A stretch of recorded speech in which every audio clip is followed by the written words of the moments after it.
चलिए आज से हम लोग का सोशल का क्लास चालू हो गया है और हम लगातार अब सोशल पर फोकस करेंगे, क्योंकि यदि देखा जाए तो वो भी 100 मार्क्स को कवर करता है, जिसमें आपके कितने नंबर के प्रैक्टिकल होते हैं, 20 नंबर के प्रैक्टिकल होते हैं। और उसमें हिस्ट्री महत्वपूर्ण हो भी जाता है, क्योंकि पहला नंबर तो ये है और आपका जो बुक है वो हिस्ट्री का है, जिसमें वर्ल्ड हिस्ट्री भी इसमें अंगीकृत किया गया है, मतलब वर्ल्ड हिस्ट्री को भी इसमें रखा गया है, जिसमें पहला चैप्टर वर्ल्ड हिस्ट्री से ही है। और पहला चैप्टर का जो नाम है वह है यूरोप में राष्ट्रवाद। तो यूरोप जो है एक प्रकार का महादेश है। तो यदि ध्यान से देखा जाए तो एक गांव जो होता है, एक गांव जो होता है वो कई वार्डों से मिलके बनता है, और कई गांव जब मिलते हैं तब क्या बनता है वो हुआ जिला। इसके इसके पहले प्रखंड भी होता है, ऐसा बात नहीं है, लेकिन सामान्यतः हम लेकर के चलेंगे जिला। जब कई जिले मिलते हैं तब क्या बनता है वो हुआ राज्य। जब कई राज्य मिलते हैं तब क्या बनता है देश। जब कई देश मिलते हैं तो क्या बनता है महादेश। तो वही यूरोप एक प्रकार का क्या है महादेश है, जिसमें कई प्रकार के छोटे छोटे देश हैं। लेकिन प्रश्न उत्पन्न होता है कि क्या हमें यूरोप के अंतर्गत आने वाले सभी देशों के बारे में पढ़ना है। हमने कहा नहीं, कुछ ऐसे महत्वपूर्ण देश है जिनके बारे में चर्चाएं चलेंगी। जैसे में सबसे पहले तो फ्रांस के बारे में चर्चा चलेगी, फिर आपके इटली के बारे में चलेगी, फिर जर्मनी के बारे में चलेगी, फिर कुछ ऑस्ट्रिया वगैरह यूनान वगैरह देश है उनके बारे में चर्चा करके जो है चैप्टर समाप्त हो जाएगा। बात ये नहीं है कि हम हिस्ट्री पढ़ने जा रहे हैं, मुद्दा ये है, मुख्य मुद्दा ये है कि हम हिस्ट्री को कैसे समझे, हिस्ट्री को समझने का तरीका क्या है। हमारे समाज में हर एक विषय के प्रति भ्रांतियां फैलाई जाती हैं। प्रायः हम बिहार के रहने वाले हैं तो बिहार के लोगों के लिए गणित और विज्ञान जो होता है वो समझना आसान होता है। ये हमारी प्रकृति बन चुकी है कि हम लोग मैथ्स और साइंस को अच्छे तरीके से समझते हैं। लेकिन जैसे ही जीके और जीके की बात आती है, जनरल नॉलेज की बात आती है, अंग्रेजी की बात आती है, संस्कृत की बात आती है, हिंदी की बात आती है, हम लोग पिछड़ने लगते हैं। लेकिन हिस्ट्री को समझने का आज आपको नया तरीका देंगे, क्योंकि हिस्ट्री शब्द की उत्पत्ति कैसे हुई है इस मुद्दे पर हम पहले चर्चा करेंगे। तो देखिए, हिस्ट्री शब्द की उत्पत्ति जो है वो यूनान में हुई। कहाँ पे हुई? यूनान में। आप जब पढ़िएगा तो आपका एमसीक्यू में भी आता है कि बताइए किसका ज्ञान और विज्ञान, या फिर ये भी आता है कि यूरोपीय सभ्यता का पालना किसे माना जाता है, तो क्या कहिएगा? यूनान को। क्यों? इसका कारण है क्योंकि जैसे भारत में देवभूमि की तरह किसी को माना जाता है तो वो है काशी।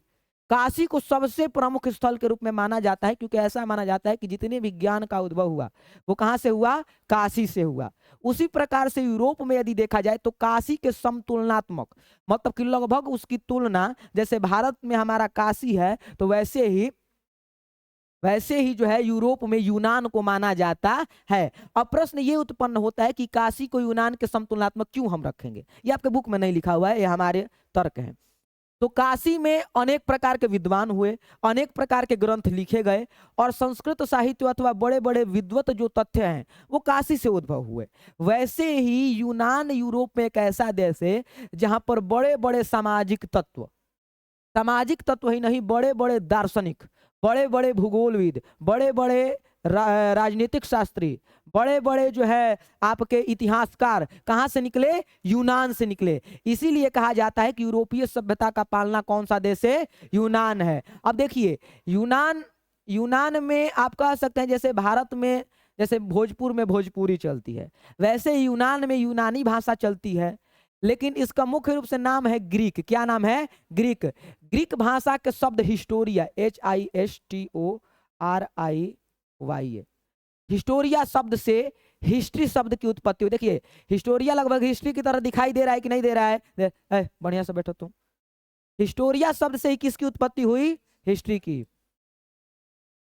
इस हिस्टोरिया शब्द से ही हिस्ट्री की उत्पत्ति हुई है। लेकिन इससे पहले कि हम हिस्ट्री को समझे, हमें यह समझना चाहिए कि हिस्ट्री शब्द का अर्थ क्या होता है, हिस्टोरिया शब्द का अर्थ क्या होता है। तो हिस्टोरिया शब्द का अर्थ होता है शोध करना। क्या करना? शोध करना। अब शोध करने का मतलब क्या होता है? जैसे शोध करने को अंग्रेजी में क्या कहा जाता है, वो कोई बता सकता है? शोध करने को अंग्रेजी में क्या कहा जाता है? रिसर्च कहा जाता है। क्या कहा जाता है? रिसर्च।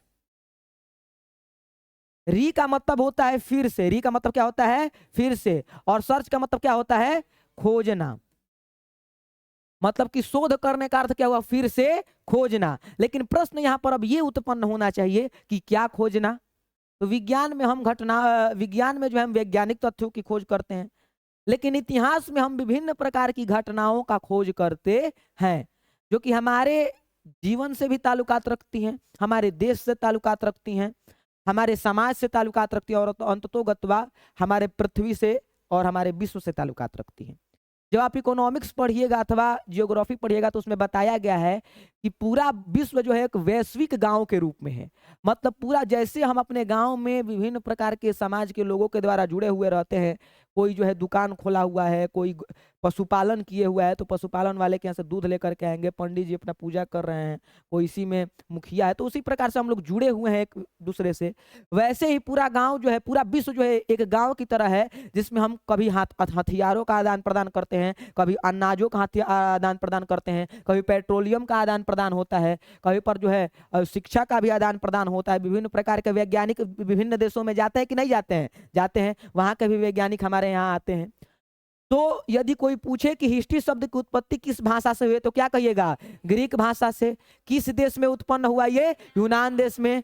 उस कौन से शब्द, ग्रीक भाषा का कौन सा शब्द था, हिस्टोरिया, और इसी से कौन सा शब्द बना, हिस्ट्री। हिस्टोरिया शब्द का अर्थ क्या होता है, शोध करना, और शोध करने को अंग्रेजी में क्या कहते हैं, रिसर्च। रिसर्च का मतलब क्या होता है, फिर से खोजना।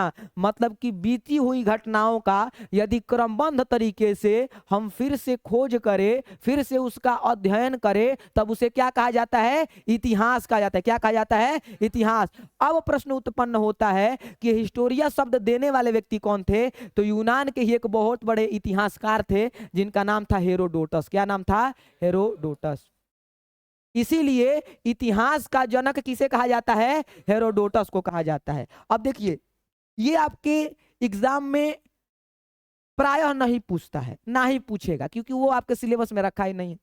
लेकिन आपको अपने ज्ञान के लिए बात याद रखनी है कि इतिहास शब्द की उत्पत्ति जो हुई है वो किस भाषा से हुई है, ग्रीक। ग्रीक भाषा के कौन से शब्द से हुई है, हिस्टोरिया। हिस्टोरिया का अर्थ क्या होता है, शोध करना। हिस्टोरिया शब्द से कौन सा शब्द बना, हिस्ट्री। और बताइए, हिस्ट्री का हिंदी अर्थ इतिहास होता है, कोई दिक्कत नहीं है। और बताइए कि ये हिस्टोरिया शब्द देने वाले व्यक्ति कहाँ के रहने वाले थे, यूनान के, और उनका नाम क्या था, हेरोडोटस। इतिहास का जनक किसे कहा जाता है, हेरोडोटस को। अब इतना सारा क्वेश्चन हमारा एमसीक्यू तैयार हो गया। अब एक प्रश्न केवल बच गया कि इतिहास किसे कहते हैं। यदि इन सारी घटनाओं को ध्यान से देखा जाए, इतना हमने पढ़ा, तो हमने पाया कि इतिहास जो शब्द है, हिस्ट्री शब्द हिस्टोरिया से बना हुआ है। हिस्टोरिया का मतलब होता है शोध करना, शोध करने को अंग्रेजी में रिसर्च कहते हैं। रिसर्च का मतलब होता है फिर से खोजना, अर्थात कि किसको खोजना, घटनाओं को खोजना। कौन सी घटनाओं को खोजना, जो पिछले समय में, भूतकाल में क्या हो चुकी हैं, घटित हो चुकी हैं। तो हमने कहा कि बीती हुई घटनाओं को वर्तमान समय में, अच्छा अभी हम लोग यूरोप के बारे में पढ़ेंगे। यूरोप में जितनी घटनाएं जो थी वो आज होंगी या होने वाली होंगी, या फिर वो हो चुकी हैं, हो चुकी हैं। लेकिन उसे कब हम पढ़ रहे हैं, वर्तमान में। कब पढ़ रहे हैं, वर्तमान में। तो बीती हुई घटनाओं को यदि वर्तमान समय में क्रमबद्ध तरीके से पढ़ा जाए, कैसे भी नहीं, कैसे पढ़ना है, क्रमबद्ध। क्रमबद्ध मतलब कि होता है लगातार। जहां पर क्रमबद्धता आती है वहां पर क्या आती है, वैज्ञानिकता आती है। कहो, तो याद रखिएगा, बीती हुई घटनाओं को यदि क्रमबद्ध तरीके से वर्तमान समय में अध्ययन किया जाए, तब उसे क्या कहा जाता है, इतिहास। क्या कहा जाता है बउआ, इतिहास। सबसे पहले कॉपी में स्टार बनाइए, लिखिए इतिहास।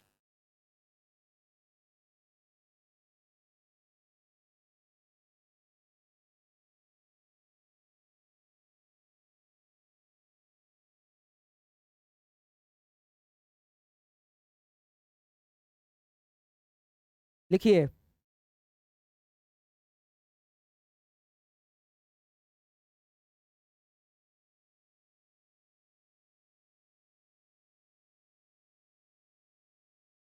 लिखिए बउआ, इतिहास।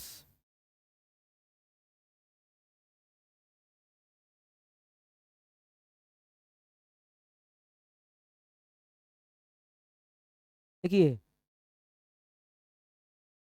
बीती हुई घटनाओं का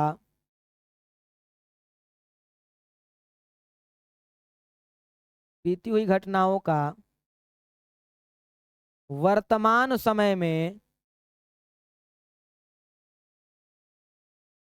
बीती हुई घटनाओं का वर्तमान समय में क्रमबद्ध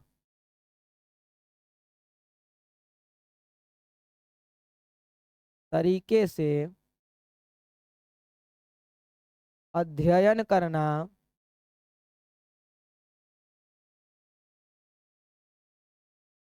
इतिहास कहलाता है।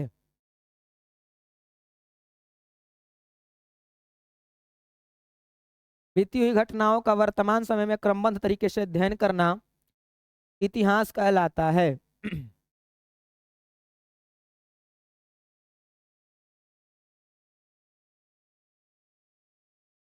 और जल्दी जल्दी कलम चलाइएगा, समय का अभाव है। बीती हुई घटनाओं का वर्तमान समय में क्रमबद्ध तरीके से अध्ययन करना इतिहास कहलाता है।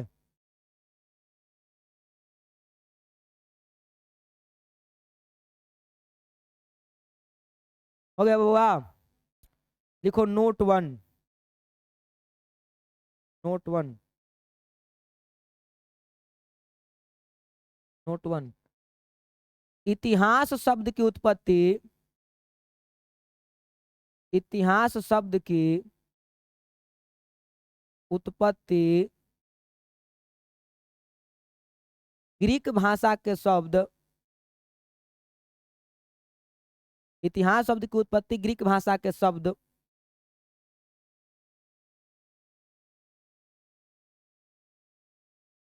हिस्टोरिया,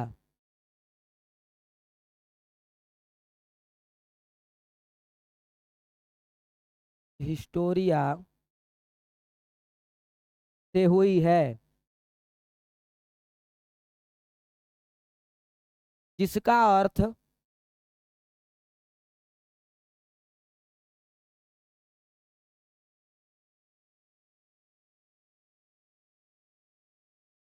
शोध करना होता है। शोध करना होता है, इसका मतलब खोज करना आप लिख सकते हैं, कोई प्रॉब्लम नहीं है। तो इतिहास शब्द की उत्पत्ति ग्रीक भाषा के शब्द हिस्टोरिया से हुई है, जिसका अर्थ शोध करना होता है।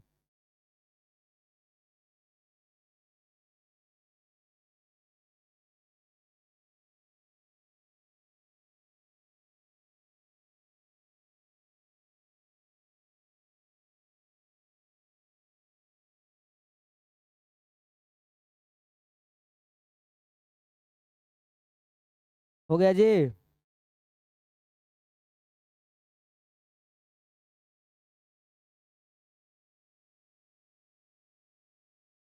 नोट 2 बनाइए, नोट 2।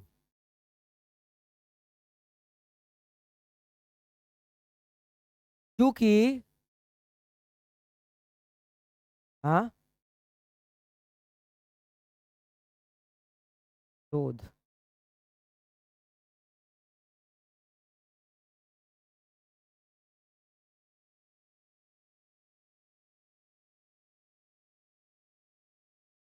शोध लिख लेना है, ठीक है। लिखो चूंकि हिस्टोरिया शब्द देने वाले व्यक्ति, क्योंकि हिस्टोरिया शब्द देने वाले व्यक्ति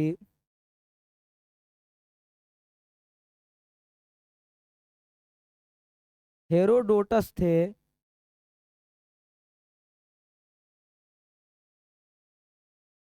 इसीलिए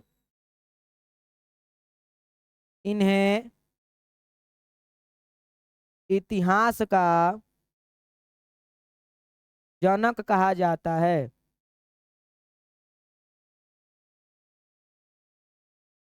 क्योंकि हिस्टोरिया शब्द देने वाले व्यक्ति हेरोडोटस थे, इसीलिए इन्हें इतिहास का जनक कहा जाता है। जनक मतलब पिता होता है। क्योंकि हिस्टोरिया शब्द देने वाले व्यक्ति हेरोडोटस थे, इसलिए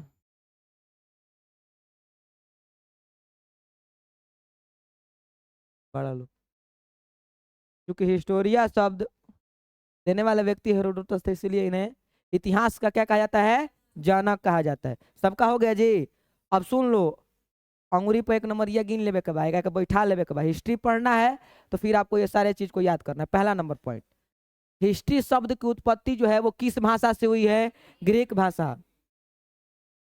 किस भाषा से हुई है पूछेंगे तो ग्रीक। और किस भाषा के ग्रीक भाषा के कौन से शब्द से हुई है तो क्या कहेगा? हिस्टोरिया। देखिए ध्यान से। और ये जितना भी कार्य हो रहा था वो किस देश में घटित हो रहा था? यूनान में। यूरोप महादेश का एक छोटा सा देश यूनान है जहां पर ये सारी घटनाएं घटित हो रही थी। और हेरोडोटस भी कहाँ कराने वाले थे? यूनान के। तो हिस्ट्री शब्द की उत्पत्ति किस भाषा से हुई है? ग्रीक भाषा। ग्रीक भाषा के कौन से शब्द? हिस्टोरिया। हिस्टोरिया का अर्थ क्या होता है? शोध करना। हिस्टोरिया का अर्थ क्या होता है? शोध करना। बताइए हिस्टोरिया शब्द देने वाले व्यक्ति कौन थे? हेरोडोटस। हेरोडोटस किस देश के रहने वाले थे? यूनान। इसीलिए यूरोपीय सभ्यता का पालना किस देश को कहा जाता है? यूनान को कहा जाता है। सारा कॉन्सेप्ट क्लियर। अब हम चैप्टर पर आएंगे जिस चैप्टर का नाम है, क्या नाम है बउआ? यूरोप में राष्ट्रवाद। तो कौन कौन बता सकता है कि राष्ट्रवाद का अर्थ क्या होता है? एक व्यक्ति खड़ा हो जाए और बताए। बताओ राष्ट्रवाद क्या है? किसी भी देश का विकास करना। बताओ वो तुम।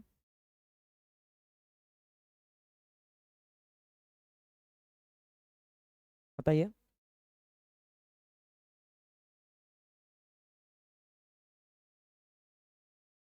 बहुत सुंदर। बैठो। और कोई? हम्म। अब कोई नहीं है, हम बता रहे हैं। देखिए राष्ट्रवाद किसे कहते हैं इससे पहले हमें दो विचारधाराओं को समझना। हाँ वही ना बोल रहे हैं। राष्ट्रवाद आपको समझना है तो उससे पहले दो विचारधारा को समझना होगा, रूढ़िवाद और उदारवाद। अब रूढ़िवाद किसे कहते हैं किसको किसको पता है? नहीं ना पता है? ठीक है बहुत सुंदर। और उदारवाद? बहुत सुंदर। बहुत कुछ तो तुम पढ़िए। ठीक है। देखिए रूढ़िवाद, राष्ट्रवाद को समझने से पहले आपको रूढ़िवाद और क्या समझना होगा? उदारवाद। क्योंकि जहां पर भी आप जाइएगा दो शब्द जरूर आएंगे, रूढ़िवाद और उदारवाद। और वास्तव में यदि देखा जाए तो राष्ट्रवाद की उत्पत्ति जैसे जब दो महारथी आपस में लड़ते हैं तो उसका परिणाम एक अलग ही निकलता है। समझ में है कि नहीं? वैसे ही समुद्र मंथन होने लगा तो उससे दो चीज निकला, एगो अमृत निकला, एगो का निकलल? विष। इसके अलावा बहुत सारी चीजें निकली थी, ऐसा बात नहीं है। तो अमृत को देव लोगों को पिलाया गया और जो विष है वो स्वयं बाबा भोलेनाथ ने धारण किया और कंठ में ही रोक लिए। समझे कि नहीं?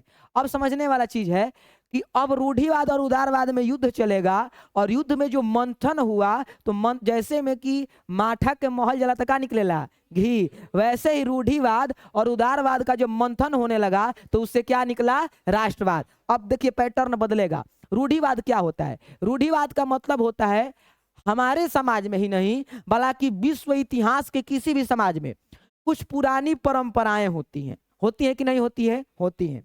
उन पुरानी परंपराओं को यदि आप मान करके चलते हैं और समाज के विभिन्न कार्यों को करते हैं तब उसे क्या कहा जाता है? रूढ़िवाद। एग्जाम्पल के तौर पर आज से बहुत समय पहले, क्या कर रही है तुम? बंद करो उसको। सुनो बाद में बोलेगे कि देखो रूढ़िवाद में क्या हुआ। जैसे आज से बहुत समय पहले से ही दहेज प्रथा का जो व्यवस्था है वो चल रहा था। बहुत समय तक लोगों ने उसे माना और भले ही सरकार इस पर रोक लगा चुके लेकिन आज भी इस पर क्या हो रहा है? कार्य चल रहा है।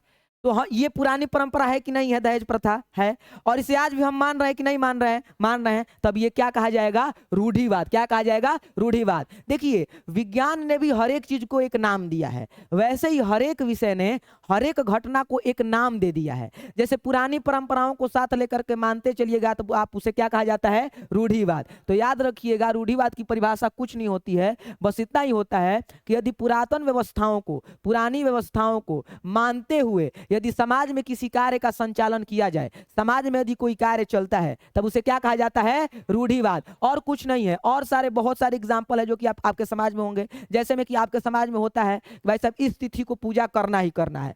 बहुत पहले से ही हमारे बुजुर्गों ने ऐसी प्रथा बना दी है कि जब सरस्वती पूजा आएगी तो इस स्थिति में बहुत लोग के यहाँ पर कुछ अलग तरीके से पूजा पाठ होते हैं, कुछ लोगों के यहाँ अलग तरीके से, बहुत लोगों के यहाँ ध्वजारोहण होता है। जैसे हमारे यहाँ की परंपरा है कि जो सावन माह चलता है तो उसमें देखिए एक महीना में यदि शास्त्र के अनुसार देखा जाए तो दो पक्ष होते हैं। एक जो होता है वो कृष्ण पक्ष होता है। देखो एगो हमनी के जना के कहीं अंधरी आए वो जना कहल जाला अंजोरिया वगैरह कहल जाला। तो 15-15 दिन का वास्तव में हमारे शास्त्र के अनुसार जो महीने होते हैं वो 15-15 दिन के ही होते हैं। तो हमारे यहाँ होता है कि श्रावण मास जब आएगा तो उसके अंतिम जो अंजोरिया के 2 मंगलवार होगा उसमें हम लोग का ये प्रथा है, आप लोग के यहाँ ऐसा शायद होगा कि नहीं होगा, ध्वजारोहण होता है, ध्वज गाड़ा जाता है।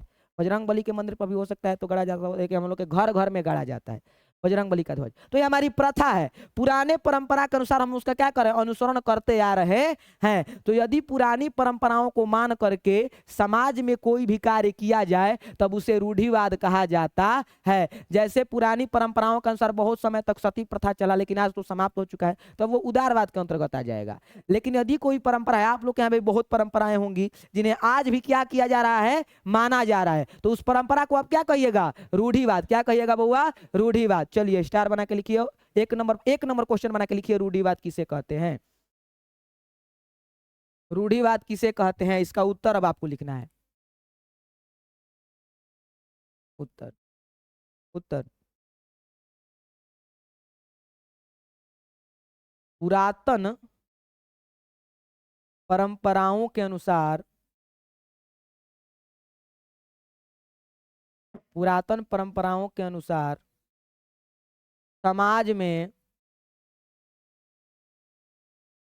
होने वाले कार्यों को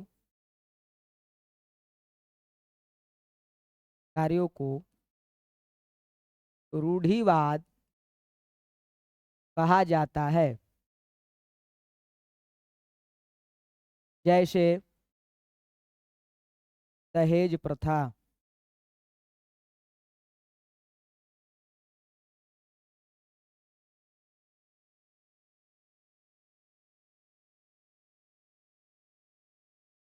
दहेज प्रथा हो जाएगा। और कोई आप बताइए अपने तरीके से। बाल विवाह तो आज समाप्त हो चुका है, नगण्य की मात्रा में हो चुका है, ये रूढ़िवाद के अंतर्गत नहीं आएगा। वैवाहिक कर्म,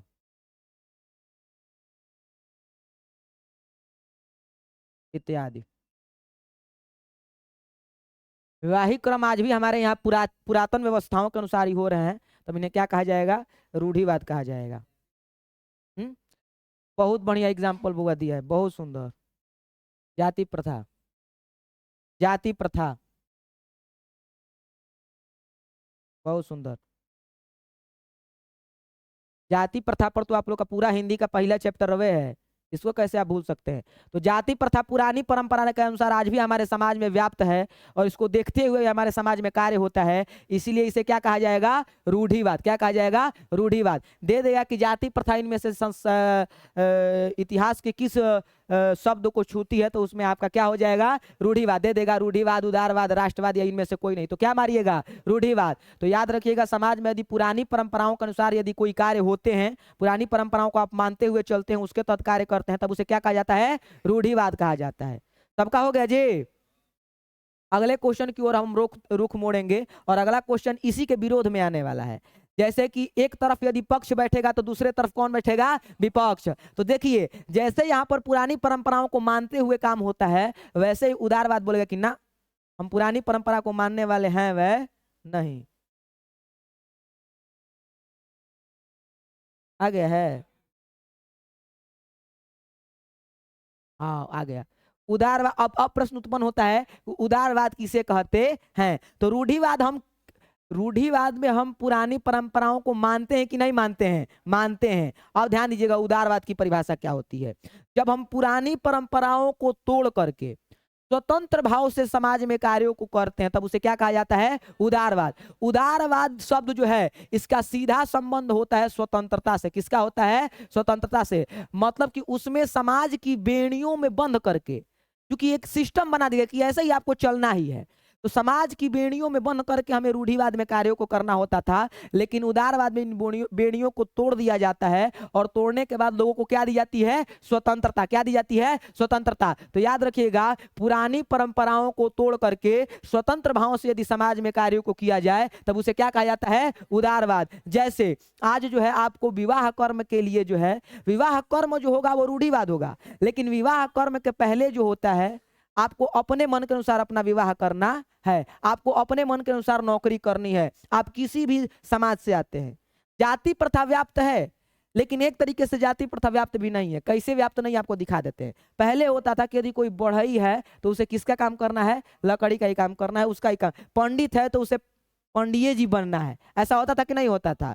लेकिन आज ये जो है समस्या नहीं रही है। तो एक तरीके से देखा जाए तो ये उदारवाद है, क्योंकि इसमें जो है पुरानी परंपराओं को तोड़ दिया गया कि पंडित जी क्या बनी है? पंडिये जी बनी है। अब देखो कहां पर पंडित जी नहीं है, सारे नौकरी में है। अच्छा, पहले होता था कि महिलाओं को शिक्षा नहीं दिया जाएगा, लेकिन आज महिलाएं शिक्षा ले रही हैं कि नहीं ले रही हैं? और इतना ही नहीं, देश के राजनीति से लेकर के, सैन्य बल से लेकर के, शिक्षिका से लेकर के, विभिन्न प्रकार के कार्यों में देश के कोई भी ऐसा क्षेत्र नहीं है जिसमें महिलाएं भाग नहीं ले। तो पहली ऐसे व्यवस्था नहीं थी, लेकिन पुरानी परंपराओं को यहाँ पर क्या कर दिया गया? तोड़ दिया गया, खंडित कर दिया गया, और क्या लागू कर दिया गया? स्वतंत्रता। तो याद रखिएगा, उदारवाद कुछ नहीं होता है, क्योंकि इसका पक्ष पहले बैठा है रूढ़िवाद, तो इसके विपक्ष में कौन बैठा? उदारवाद। रूढ़िवाद बोला कि यदि पुरानी परंपराओं के अनुसार समाज में कार्य होते हैं तब उसे क्या कहा जाएगा? रूढ़िवाद। लेकिन जब पुरानी परंपराओं को तोड़ करके स्वतंत्र भाव से यदि समाज में कार्य किया जाए तब उसे क्या कहा जाता है? उदारवाद। क्या कहा जाएगा? उदारवाद। चलिए उत्तर लिखिए।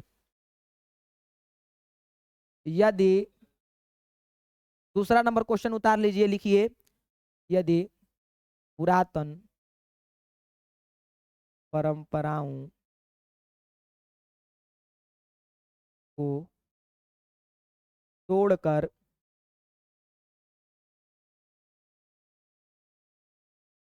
स्वतंत्र भाव से समाज में कार्य किया जाए तो उसे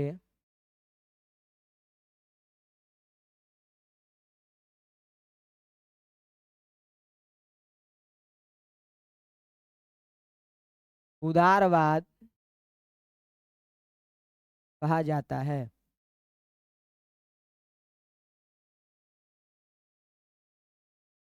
जैसे राष्ट्रवाद, लोकतंत्र,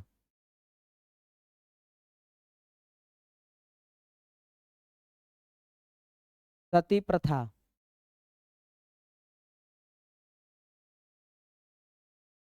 बाल विवाह।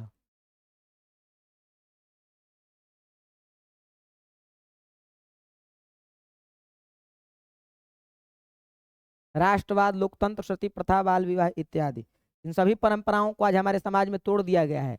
पहले राष्ट्रवाद नहीं था, काहे नहीं था वो बताएंगे। पहले प्रजातंत्र था, जबकि आज क्या हो गया है? सॉरी, पहले जो था वो राजतंत्र था, अब क्या हो गया है? लोकतंत्र हो गया है। पहली सती प्रथा थी, मतलब कि इसमें बताया जाता था कि यदि आपके पति का देहांत हो गया तो आपको भी उसमें आप ये होना है, चिता पर बैठ करके जल जाना है। लेकिन आज ये परंपराएं क्या हो गई हैं? समाप्त हो गई हैं। आज आप स्वतंत्र रह सकती हैं, कोई प्रॉब्लम नहीं है। बाल विवाह की प्रथा आज लगभग समाप्त हो चुकी है। तो ये सब जितने भी हैं वो क्या है? उदारवाद के अंतर्गत आते हैं। अब इन दोनों के युद्ध के पश्चात राष्ट्रवाद निकला कैसे, अब इस मुद्दा पर चर्चा करेंगे। पहले ये बताइए, रूढ़िवाद और उदारवाद कितने लोगों को नहीं समझ में आया है? रूढ़िवाद उदारवाद कितने लोगों को नहीं समझ में आया है? हाँ, सबको समझ में आ गया है? हाँ, तुम खड़ी हो जाओ, बताओ रूढ़िवाद किसे कहते हैं? बहुत सुंदर, बैठो। तुम खड़े हो, तुम खड़ी हो जाओ। हाँ, तुम इसको बोल रहे, हाँ तुमको, खड़ी हो जाओ, बोलो उदारवाद किसे कहते हैं?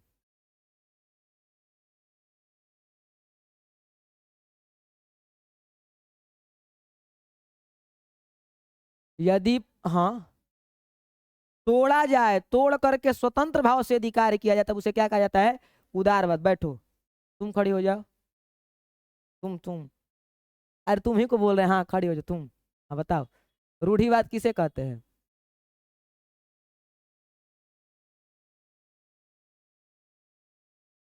बैठो, बताइए जी, आप बताइए। ऐसे करके बैठा है। बताओ, उदारवाद किसे कहते हैं?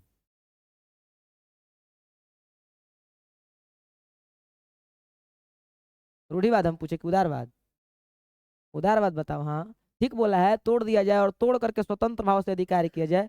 बैठो देखो, दू गो है, दू गो व्यवस्था है। एगो में पुरानी परंपरा को माना जाएगा, एगो में पुरानी परंपरा को क्या किया जाएगा, तोड़ा जाएगा। तो प्रश्न उत्पन्न हुआ कि जब पुरानी परंपरा को आप तोड़ेंगे तो कोई तो मुद्दा लाना पड़ेगा ना। तो बोला कि हाँ हम तोड़ेंगे लेकिन हम स्वतंत्र भाव से कार्य करेंगे। कैसे करेंगे? स्वतंत्रता से, हर एक व्यक्ति को स्वतंत्रता मिलेगी। आपको पढ़ने की स्वतंत्रता है कि नहीं है? तो ये रूढ़िवाद कहा जाएगा कि उदारवाद?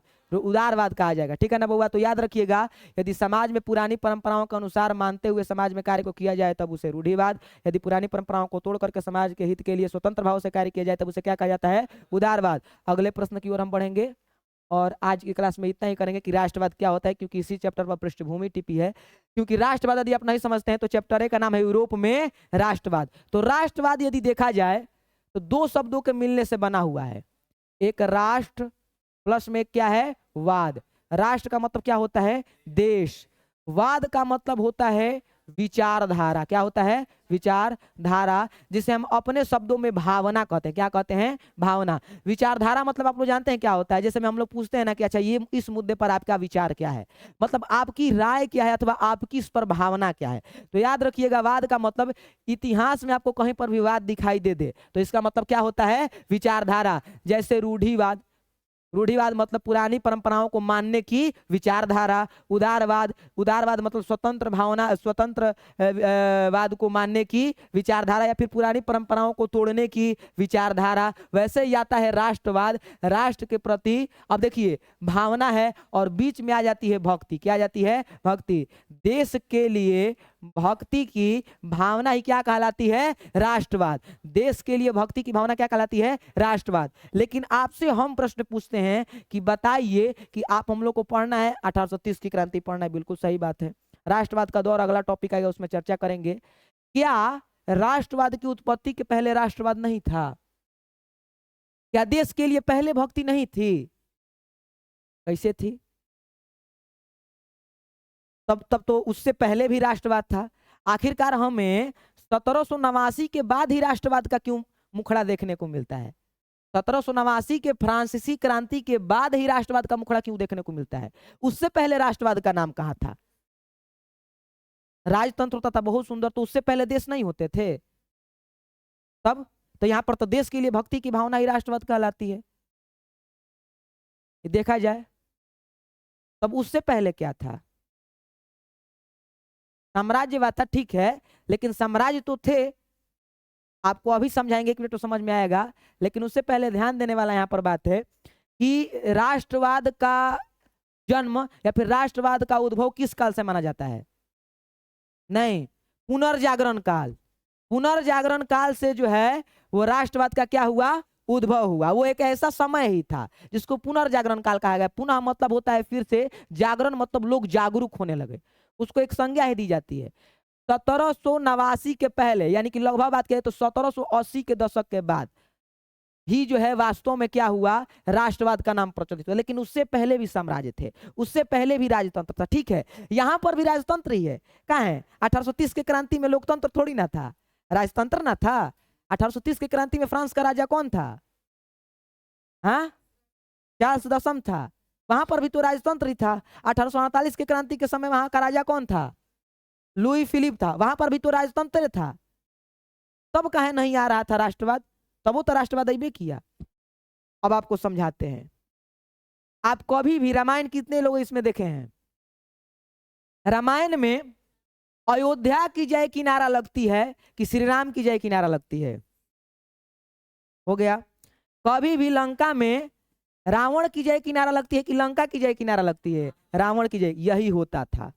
राजतंत्र में देश के लिए जयकारा नहीं लगाया जाता था, देश के राजा के लिए जयकारा लगाया जाता था। लेकिन पुनर्जागरण काल में जो विद्वान उद्धृत हुए, विद्वानों ने जन्म लिया, इस परंपरा को तोड़ा। उसने राजा को नाम को हटाया और किसका नारा लगाना चालू किया? देश का। और जैसे ही देखो, कभी भी राजनीति का यह सिद्धांत है कि किसी को यह नहीं पता होता है कि कौन सा हमारा प्रभाव फैल जाएगा, मतलब कौन सा प्रभाव हमारे लिए पॉजिटिव होगा और कौन सा प्रभाव नेगेटिव होगा।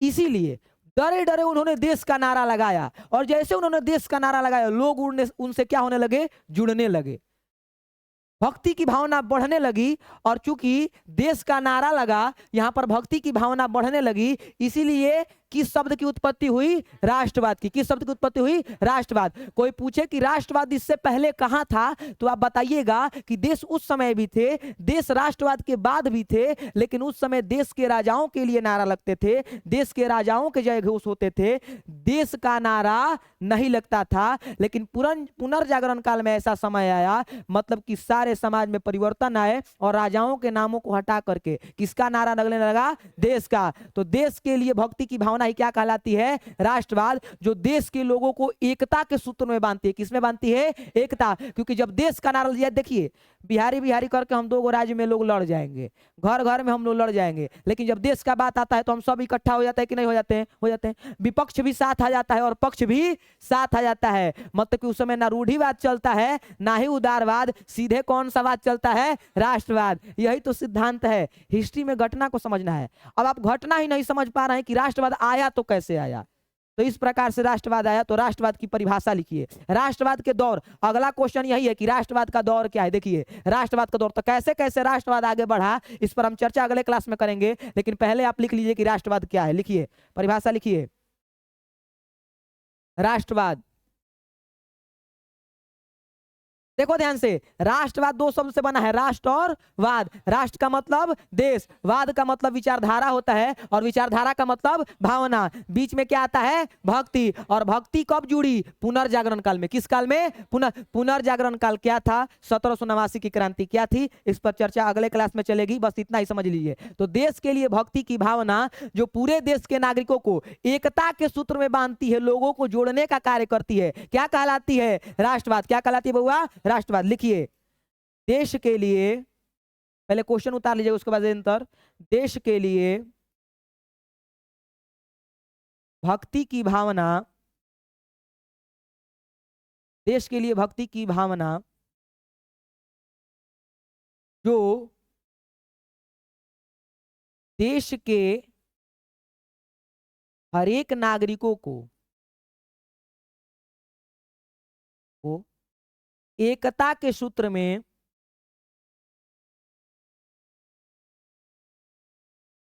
बांधने का कार्य करती है,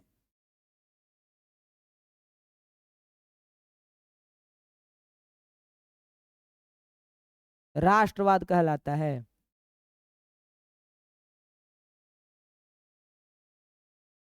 देश के लिए भक्ति की भावना 2 बार लिखा गया है ना जी। देश के लिए भक्ति की भावना जो देश के हर एक नागरिकों को एकता के सूत्र में बांधने का कार्य करती है, राष्ट्रवाद कहलाता है। करता है, इसको लिखिए।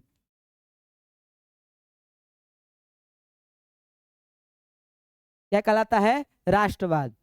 जब देश का नारा लगेगा तो लोग जुड़ेंगे, और यही आखिरकार कारण हुआ कि 1789 की फ्रांसीसी क्रांति हुई। इस पर चर्चा कल करेंगे विस्तार से। हिस्ट्री जो है, इसमें एक और डेट लिखवाए हैं बउआ, कुछ डेट वेट नहीं लिखवाए हैं। केवल आप क्या पढ़े हैं? घटना पढ़े हैं, और घटना समझ में आ गया, इतिहास समझ में आ गया। बाकी आज की समय में इतना ही रहेगी। इति श्री रेवा कंडे आद्य शिक्षण शैलम समाप्तम। कल के क्लास में हम राष्ट्रवाद के दौर के बारे में चर्चा करेंगे, फिर 1830 की क्रांति चलेगी, मेटरनिक युग, नेपोलियन युग क्या था, फिर वियना सम्मेलन कैसे हुआ, इस मुद्दों पर चर्चा करेंगे हम आगे। बस आज के समय में इतना ही। धन्यवाद।